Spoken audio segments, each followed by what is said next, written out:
Hello everybody, as I have seen for here. Hope you are well. Today I will show you how to contact Facebook service, customer care or Facebook live chat version.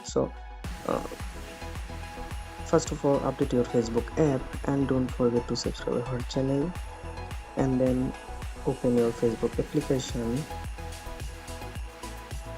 and then go to the menu option on the last and then scroll down, and here you can see option that help and support.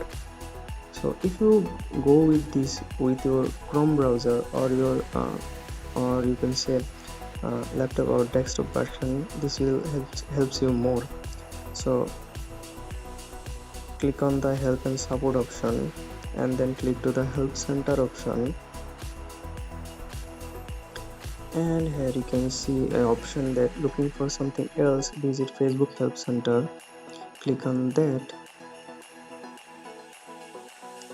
and then here you can see the desktop version here, and scroll down and you can see option that in the last portion, which is support, below the visit our Facebook page.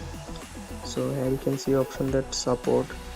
Click on that and you will redirect to Facebook customer service. So that's all for today. If you have any question, then don't forget to comment below and we will solve this.